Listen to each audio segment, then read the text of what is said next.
Hola, en este video vamos a estudiar el crecimiento económico en el contexto de una función de producción CES. Recordemos que en este tipo de funciones el parámetro ρ describe o gobierna la elasticidad de sustitución constante. Fíjense que es fácil verificar que esta función es homogénea de grado 1. Si escalamos cada factor por un escalar j, es fácil mostrar que simplemente la función se altera por ese mismo factor j. Fíjense que aquí este j primero puede salir elevado a la ρ por capital T a la ρ más j a la ρ por lt a la ρ y todo esto elevado a la 1 sobre ρ. Fíjense que este es un factor común, entonces puedo sacar factor común en ambos. Entonces tenemos ρ j elevado a la ρ por capital T a la ρ más lt a la ρ y todo esto queda elevado a la 1 sobre ρ. Fíjense que este ρ con este ρ se cancela y tenemos entonces que j por dt es igual a ρ, que lo sacamos, multiplicado por toda esta parte elevada a la ρ, que es la función de producción que depende del capital y depende del trabajo. Por tanto, la función es homogénea de grado 1. Tomemos la derivada de la función original y veamos qué pasa con las condiciones de nada. La productividad marginal del capital es entonces 1 sobre ρ, abro, capital T a la ρ más LT a la ρ. Todo esto elevado a la 1 sobre ρ menos 1 por la derivada interna, que es ρ por capital T a la ρ menos 1. Fíjense que este ρ con este ρ se cancela y queda f de k es igual a la capital T a la ρ más LT a la ρ. Esto de acá sumamos, hacemos las operaciones con fraccionarios y tenemos este coeficiente, capital T a la ρ menos 1. Fíjense que acá el comportamiento asintótico dependerá del valor de ρ. Supongamos, por ejemplo, que ρ es un valor que está entre 0 y 1. Si ρ está entre 0 y 1, veamos qué pasa cuando ρ tiende a infinito. Si ρ tiende a infinito, entonces fíjense que como este es un número positivo, esta parte de acá va a gobernar o va a dominar sobre esta de acá, que es una constante, crecerá mucho más rápido.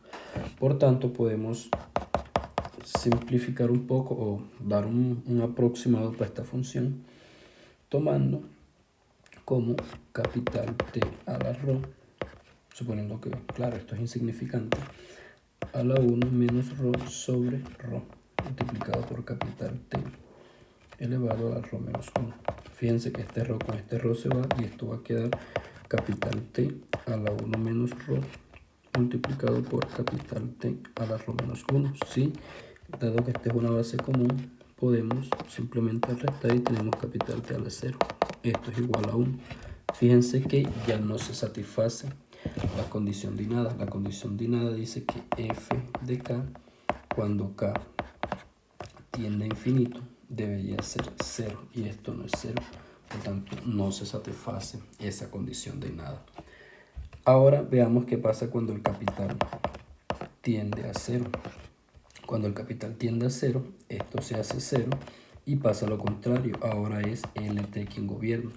Entonces, aproximando esa función, tenemos que f de kt es igual a LT a la 1 menos ρ.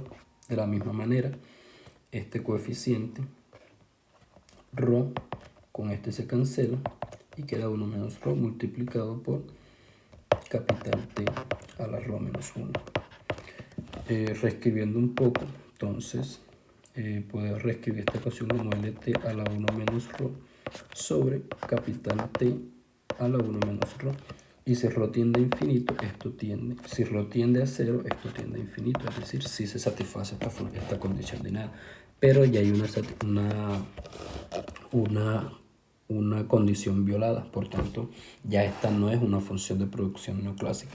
Veamos qué sucede, por ejemplo, en este caso, cuando damos otro caso para ρ. Supongamos ahora que ρ es un número negativo. Entonces, si ρ es un número negativo, esta función pues analicemos el primer caso, cuando el capital tiende a infinito. Cuando el capital tiende a infinito, fíjense en esta función derivada. Al ser esto un número, al ser ρ un número negativo, esto tiende a infinito. Es decir, que el capital gobierna sobre el trabajo.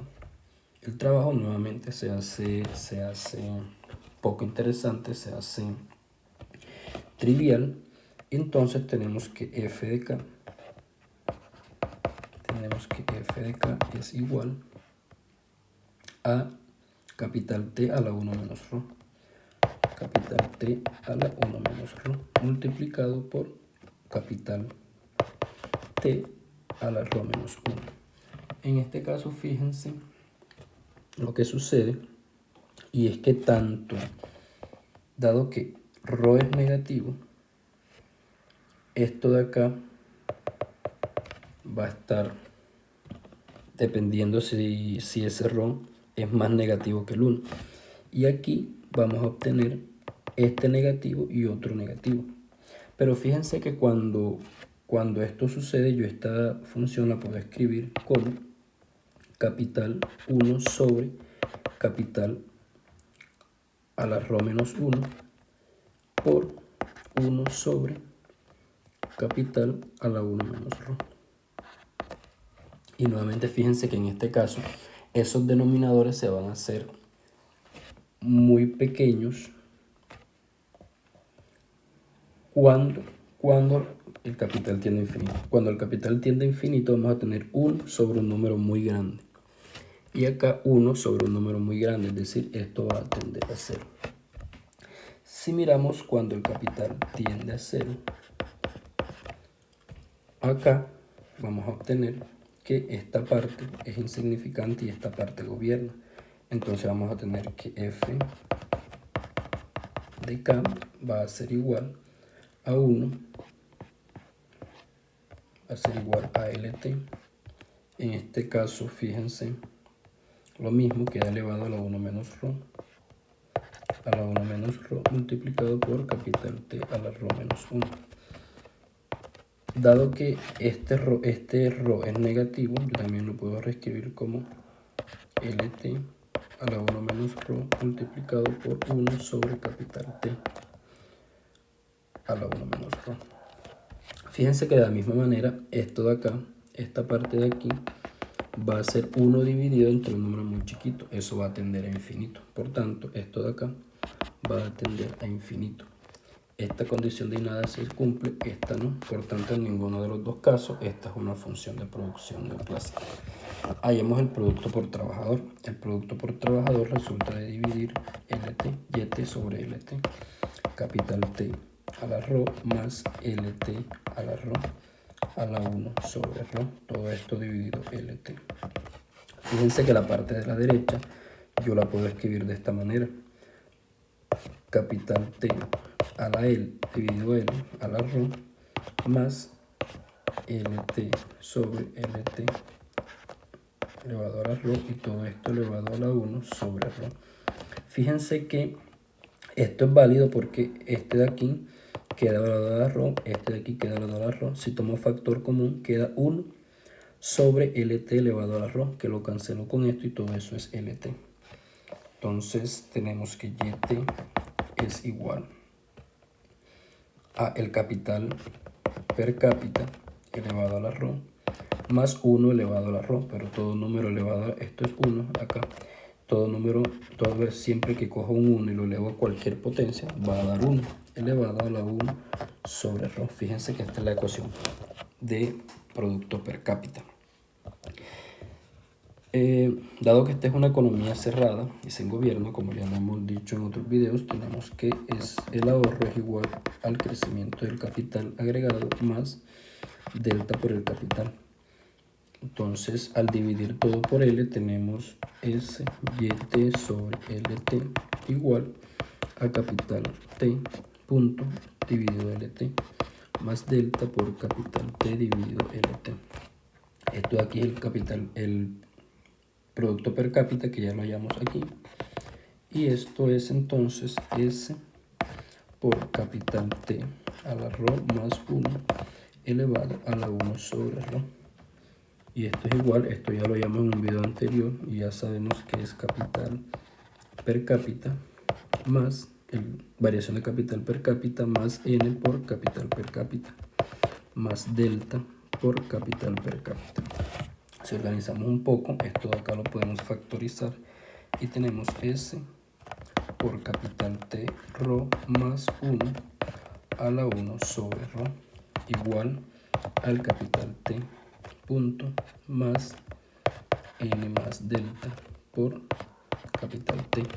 Si despejamos la variación del capital, esto va a ser igual a S por capital T a la rho más 1 a la 1 sobre rho menos n más delta por capital T. Fíjense que esta es nuestra ecuación diferencial, le voy a llamarle 1. Esta ecuación diferencial no es igual a la que habíamos resuelto anteriormente, porque fíjense que tenemos capital aquí y tenemos capital acá. Es una función no lineal, por lo tanto es una función difícil de resolver. Podríamos mirar el comportamiento asintótico de esta función de la misma forma que hicimos con las derivadas y mirar qué pasa en un primer caso cuando el capital se va hasta infinito. Fíjense que si el capital se va a infinito, esta parte de la función va a dominar, porque este 1 va a ser insignificante en comparación a un tamaño muy grande del capital. En este caso, podríamos aproximar esta función de la siguiente manera. S por capital T a la rho por elevado a la 1 sobre rho menos n más delta por capital T. Fíjense que aquí obtenemos, recordemos que esta es una aproximación, este rho se va con este rho y tenemos S por capital T menos n más delta multiplicado por capital T. Fíjense que podemos sacar factor común y tenemos que el crecimiento en la variación del capital es, fíjense que puedo escribirlo como n más delta menos S por capital T. Vamos a ver, verifiquemos. O escribamos lo mejor de esta manera. Realmente sería S menos N menos delta por capital T. Ahora sí. Y fíjense que, como hicimos en videos anteriores, si llamamos a este coeficiente de aquí alfa, tenemos simplemente una ecuación diferencial homogénea de primer orden. Y esa ecuación la resolvimos en un video anterior y obtuvimos que la solución general de esta ecuación es simplemente el valor inicial del capital por la exponencial multiplicado por S menos n más delta. Y todo esto multiplicado por el tiempo. Recordemos que esta ecuación ya la resolví en un video anterior, no es necesario resolverla nuevamente. Solamente quiero mostrar que fíjense que en este contexto, haciendo estas aproximaciones, obtenemos resultados parecidos a los del modelo acá. Fíjense que si S es igual a n más delta, todo esto se hace 0. Y la exponencial de 0 es 1, por tanto, el capital va a converger a su valor inicial, es decir, a un equilibrio estable. Si S es menor que n más delta, fíjense que esto de aquí va a ser un número negativo. Y conforme el tiempo crece, es decir, el tiempo tiende a infinito, esto de acá va a tender todo a 0. Entonces, el capital va a tender a 0, que es un valor estable. Finalmente, si S es mayor que n más delta, tenemos entonces que esto va a ser un número muy grande. Es decir, el capital va a crecer exponencialmente de forma positiva. Por lo tanto, no va a haber dinámica de transición y va a ser un equilibrio inestable. Fíjense que son las mismas conclusiones que obtuvimos del modelo acá. Volvamos a la ecuación diferencial, a esta ecuación diferencial que dijimos que no podemos resolver de forma analítica. Para esto habría que utilizar métodos numéricos para obtener una solución aproximada, pero nuevamente veamos qué pasa en un caso extremo. Ahora, suponiendo que el capital ya no tiende a infinito, sino que tiende a cero. Entonces supongamos que el capital tiende a cero. Entonces fíjense que esto se hace cero y esta parte de la función gobierna. Entonces vamos a obtener simplemente S multiplicado por 1. Entonces el capital punto, la variación del capital va a ser igual a S, ¿cierto? Menos N más delta. Menos N más delta multiplicado por el capital. Y esta se parece un poco a la solución que obtuvimos para la función de sustitutos perfectos. Y esto tiene todo el sentido del mundo porque sabemos que la función de producción CES anida varias funciones de producción. Es decir, la función de producción Cobb-Douglas es un caso particular de la función CES cuando la elasticidad de sustitución es unitaria. Cuando hay sustitutos perfectos, sabemos que la sustituibilidad de los dos factores es infinita, es extremadamente grande. Por tanto, esta función también está anidada en la CES. En los complementarios, la sustitución es 0. Y también tenemos el caso de la sustitutos perfectos, que es lo que nos interesa. Entonces, no es de extrañar que lleguemos a una solución muy parecida, ya que la función de sustituto perfecto está anidada en la función CES, que es una forma más general. Y en el video de los sustitutos perfectos también obtuvimos la solución general para esa ecuación diferencial, que es simplemente S sobre N más delta, más el valor inicial del capital, menos S sobre N más delta, multiplicado por la exponencial de menos N más delta, multiplicado por el tiempo. Esta ecuación diferencial también la resolvimos en el video de sustituto perfecto, entonces no es necesario volverla a resolver. Fíjense que acá tenemos solamente una posible solución. Fíjense que cuando el tiempo tiende a infinito, esto de acá, al ser un número negativo, va a hacer que todo esto sea 0 y por tanto todo esto va a ser 0. Después del signo positivo todo es 0. Por tanto, el capital va a converger a S sobre N más delta. Y fíjense que esto es exactamente igual al stock de capital de estado estacionario. Es decir, bajo estos parámetros, la economía va a tener un proceso de convergencia. Y esto va a ser muy parecido a lo que había sucedido en el modelo de Solow. Mientras que este resultado de acá va a ser más parecido a lo que sucedía en el modelo acá. Es decir, que este tipo de funciones, dependiendo los valores de los parámetros, en este caso el parámetro que gobierna la elasticidad de sustitución, y dependiendo los valores de ahorro y el gasto en reposición, esta economía puede comportarse como una economía de crecimiento económico exógeno o como una economía de crecimiento económico endógeno. Y fíjense que en todos los casos que hemos analizado hemos encontrado patrones semejantes, tanto en la de sustitutos perfectos como en la función Soberlow, y ahora encontramos algo parecido en la función CES.